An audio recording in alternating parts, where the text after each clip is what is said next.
सीत हरत तम हरत नित, भुवन भरत नहीं चूक। रहीमन तेहि रवि को कहा, जो घट लखियों उलोक। जो शीत हरता है, जो अंधकार का हरण करता है, अर्थात अंधेरा दूर भगाता है और संसार का भरण करता है। रहीम कहते हैं कि उस सूर्य को अगर उल्लू कमतर आंकता है तो उसे सूर्य को क्या फर्क पड़ता है। यानी महान लोगों की महानता पर ओछे इंसान के कहने से आँच भी नहीं आती। जय श्री राम दोस्तों। पौष मास की आज ये चौथा अध्याय शुरू हो रहा। तो दोस्तों ये अध्याय सुनने के लिए कहानी में बने रहना। शुरू करते हैं आज का चौथा अध्याय। और एक भगवान ठाकुर जी के एक भक्त की कहानी। तो चलिए दोस्तों शुरू करते हैं। घाटम दास जी मीणा जाति के एक मशहूर चोर थे। जयपुर के पास खेड़ी गांव में रहते थे। चोरी करना, लूटपाट करना और डाका डालना उनका पारिवारिक व्यवसाय था। पीढ़ियों से उनके पूर्वज यही करते आ रहे थे और घाटम जी भी अपने पूर्वजों के रास्ते पर चलते हुए चोरी किया करते थे। उनके पिता ने मरते समय अपने पुत्रों को बुलाया और अंतिम सलाह दी, बेटा सुनो, मेरी एक बात मान लो और इसे हमेशा याद रखना। अगर तुम इसका पालन करोगे तो तुम्हारा जीवन सुखी रहेगा। पुत्रों ने हाथ जोड़कर कहा, पिताजी बताइए, हम आपकी आखिरी बात जरूर मानेंगे। पिता बोले, देखो, भूल कर भी कभी कथा नहीं सुनना। जहाँ भी सत्संग हो रहा हो, साधु महात्मा कीर्तन कर रहे हो या कोई कथा चल रही हो, वहां मत जाना। पुत्रों ने हैरानी से पूछा, कथा सुनने से क्या होगा पिताजी? पिताजी ने गंभीरता से कहा, कथा सुनोगे तो चोरी नहीं कर पाओगे। हमारे परिवार का पेशा है चोरी। अगर तुम कथा सुनने लगे तो चोरी बंद हो जाएगी और जब चोरी नहीं करोगे तो घर में रोटी कैसे आएगी? इसलिए कथा से दूर रहना। उन्होंने पिताजी से यह भी पूछा था कि अगर कभी ऐसी स्थिति आ जाए कि पुलिस हमारे पीछे हो और हमें भागने का कोई रास्ता न हो तब क्या करें? इस पर पिताजी ने कहा, उस स्थिति में कान में उंगली डाल लेना ताकि एक भी शब्द कान में ना पड़े। पिताजी की यह सीख उनके बच्चों के दिल में बैठ गई। वे अपने पिता की बात मानते थे और सत्संग या कथा के आसपास भी नहीं फटकते थे। घाटम जी भी यही करते थे। समय बीतता गया और घाटम दास जी अपने डाकुओं के गिरोह के साथ चोरी और डाके डालते रहे। एक दिन जब घाटम जी एक बड़ी चोरी के बाद भाग रहे थे तो उनके पीछे पुलिस लगी हुई थी। वह भागते भागते एक गांव के पास पहुंचे, जहां एक पेड़ के नीचे एक संत व्यास जी कथा सुन रहे थे और सैकड़ों लोग ध्यान से कथा सुन रहे थे। घाटम जी ने सोचा, अगर मैं यहाँ रुकता हूँ तो पुलिस मुझे पकड़ लेगी और कोई दूसरा रास्ता भी नहीं है भागने का यही एकमात्र रास्ता है।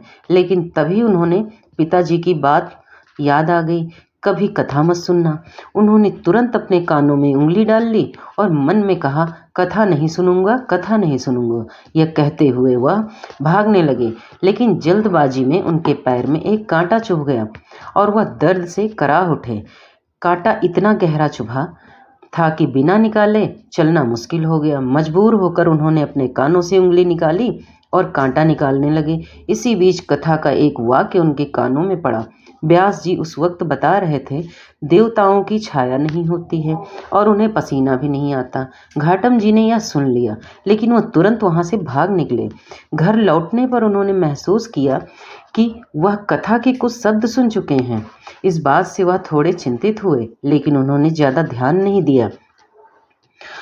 कुछ समय बाद राजा ने इन डाकुओं को पकड़ने के लिए एक योजना बनाई। राजा के मंत्री ने सुझाव दिया कि क्योंकि ये डाकू काली माता के भक्त हैं, तो एक नकली काली का रूप बनाकर उन्हें धोखा दिया जाए। योजना के अनुसार एक व्यक्ति को काली का रूप दिया गया और जंगल के मंदिर में भेजा गया, जहां डाकू अक्सर पूजा करने आते थे। जब घाटम जी और उनके साथी वहां पहुंचे तो उन्होंने देखा कि काली मां साक्षात प्रकट हो गई हैं।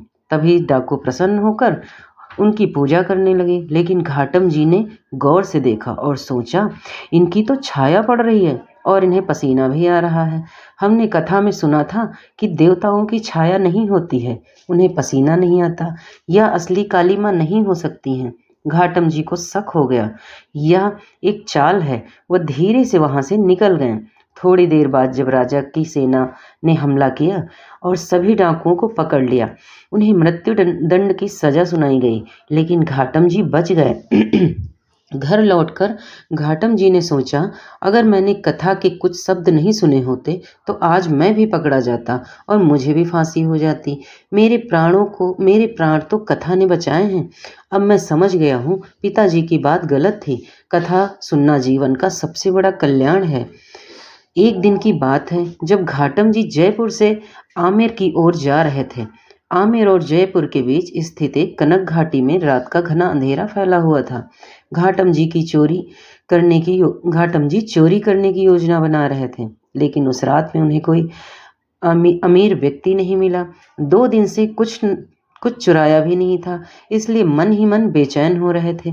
इसी दौरान उन्होंने एक संत को देखा, जो जटाएं बांधे हाथ में झोला लिए हुए जा रहे थे। घाटम जी ने सोचा,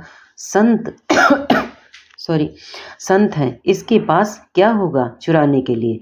फिर उन्होंने विचार किया, चोरी तो नहीं करता, बस प्रणाम कर लेता हूँ। घाटम जी संत के रास्ते में आ गए और अर्धरात्रि के समय घने अंधेरे में प्रणाम किया।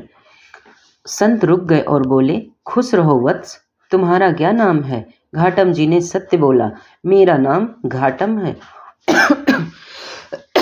और मैं चोरी करता हूँ। संत ने हंसते हुए पूछा, चोरी क्यों करते हो, यह तो अच्छा काम नहीं है। घाटम जी ने उत्तर दिया, महाराज, मैं जानता हूँ कि यह अच्छा काम नहीं है, लेकिन यह मेरे पूर्वजों का पेशा है। मेरे परिवार में सभी यही काम करते थे। संत ने थोड़ी देर सोचा और फिर बोले, देखो, चोरी करना गलत बात है, लेकिन अगर तुम चोरी नहीं छोड़ सकते तो मैं तुम्हें 4 बातें सिखाता हूँ। इनका पालन करना, तुम्हारे जीवन में बदलाव आएगा। घाटम जी तैयार हो गए। संत ने कहा, पहली बात, हमेशा सत्य बोलना। दूसरी बात, संत जनों का सम्मान करना। तीसरी बात, जो भी लाओ, चाहे चोरी से या मेहनत से, पहले ठाकुर जी को अर्पित करना और फिर खुद खाना। चौथी बात, जब भी कोई मंदिर, मठ या संत दिखे, चाहे कितनी भी जल्दी में हो, रुक कर प्रणाम करना। घाटम जी ने संत जी को प्रणाम किया और जीवन भर उन 4 बातों का पालन करने का वचन दिया। घाटम जी चोरी डकैती करके धन लाते और सबसे पहले उस धन का उपयोग साधु संतों की सेवा में लगाते। जो धन बचता उससे अपने परिवार की देखभाल करते। कुछ समय बाद घाटम जी ने देखा, संतों की एक टोली उनके गांव से गुजर रही है। उन्होंने दौड़कर संतों को अपने घर बुलाया, लेकिन जब घर पहुंचे तो पत्नी ने कहा, हमारे पास तो खुद के लिए भोजन नहीं है, संतों को क्या खिलाएंगे। घाटम जी ने सोचा, गुरु की आज्ञा है, संतों की सेवा करनी है। घाटम जी बाजार पहुंचे और दुकानदारों से उधार मांगने लगे, पर किसी ने मदद नहीं की थी। तभी उनकी नज़र पास के खेतों पर पड़ी, जहां गेहूं की कटाई हो रही थी। किसान सो रहे थे। उन्होंने मौके का फायदा उठाया और एक बड़ी चादर लेकर खेत से गेहूं भर लाए। संतों के भोजन की व्यवस्था कर दी, लेकिन उनके भारी कदमों के कारण खेत में पैरों के निशान छूट गए। जब घाटम जी संतों को भोजन परोस रहे थे, उनके मन में चिंता थी कि अगली सुबह किसान उन पैरों के निशान से पहचान लेंगे कि गेहूं किसने चुराया। लेकिन जैसे तैसे संत प्रसाद ग्रहण कर रहे थे, अचानक मौसम बदल गया। तेज आंधी चली और बारिश शुरू हो गई, जिससे उनके पैरों के सभी निशान मिट गए। यह चमत्कार देखकर घाटम जी को विश्वास हो गया कि ठाकुर जी उनकी रक्षा कर रहे हैं। समय बीतता गया। एक बार गुरु पूर्णिमा के अवसर पर घाटम जी ने सोचा, गुरु की सेवा के लिए मुझे कुछ बड़ा करना चाहिए। एक आखिरी बार चोरी करके जो धन मिलेगा उसे गुरु दक्षिणा के रूप में अर्पित करूंगा। उन्होंने आमेर के राजा के घोड़े की चोरी की योजना बनाई। राजा के पास एक दुर्लभ काला घोड़ा था, जिसकी कीमत बहुत अधिक थी। घाटम जी राजमहल पहुंचे। उन्होंने एक सैनिक की वेशभूषा धारण की और राजा के अस्तबल में घुस गए, जहाँ बेशकीमती घोड़े बंधे थे। रात के समय में पहरेदार ने आवाज लगाई, कौन है? गुरु की आज्ञा के अनुसार सदा सत्य बोलने की बात याद करते हुए घाटम जी ने जवाब दिया, मैं चोर हूँ। पहरेदार को यह सुनकर अचंभा हुआ, क्योंकि उसे लगा कोई चोर खुद को चोर क्यों बताएगा। उसने सोचा कि शायद राजा का कोई खास आदमी है जो मजाक में यह कह रहा है, इसलिए उसने उन्हें आगे जाने दिया। बिना कोई शंका किए घाटम जी ने काला घोड़ा चुराया और लेकर निकल पड़े। उनके सैनिक के भेष में होने के कारण बाकी पहरेदार भी उन्हें नहीं रोक सके। घाटम जी ने सोचा, इस घोड़े को बेचकर गुरुदेव की सेवा के लिए कुछ धन जुटा लेंगे।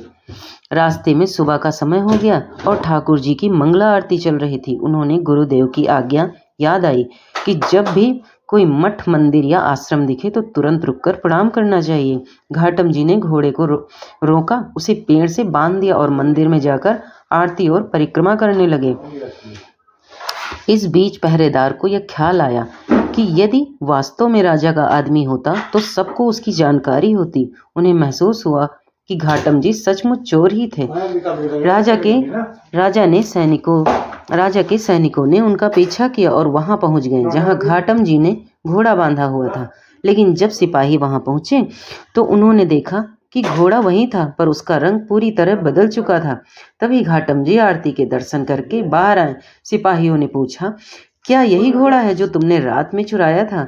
गुरु की आज्ञा के अनुसार सत्य बोलने के लिए घाटम जी ने कहा, हाँ मैं वही चोर हूँ। सिपाहियों ने फिर पूछा, लेकिन घोड़ा तो काला था, ये सफेद कैसे हो गया?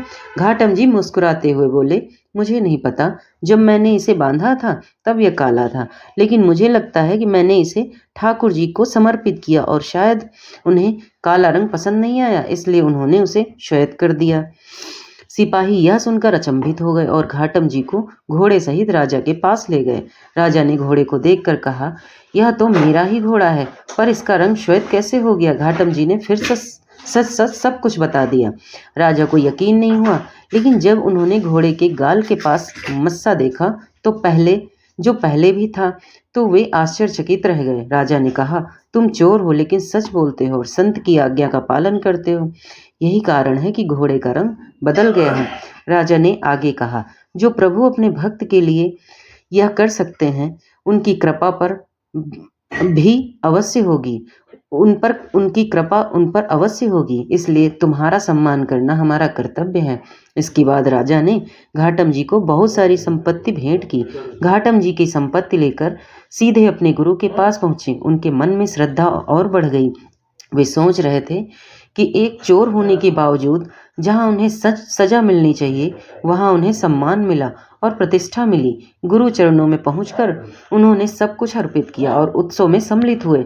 उन्होंने अपने गुरु से कहा, गुरु जी, जब आपने पहली बार मुझे चोरी से मना किया था तब मैं नहीं समझ पाया, लेकिन आज मैं प्रतिज्ञा करता हूँ कि अब कभी भी चोरी नहीं करूँगा। आपकी कृपा से मुझे यह एहसास हुआ कि मैं गलत रास्ते पर था। इस संकल्प के साथ घाटम जी ने चोरी का रास्ता छोड़ दिया।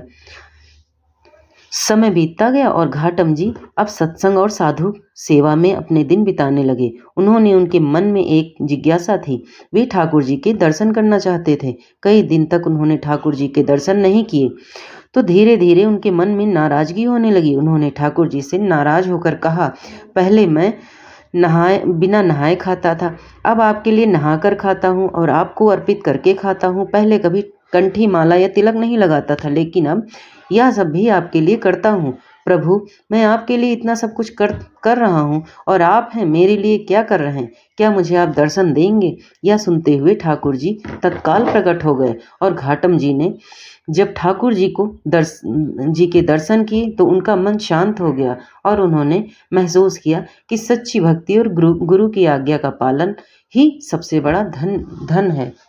धन्यवाद दोस्तों। अगर हमारी कहानी आपको पसंद आई है तो दोस्तों चैनल को लाइक, शेयर और सब्सक्राइब करना ऐसी ही कहानियाँ और आगे सुनने के लिए।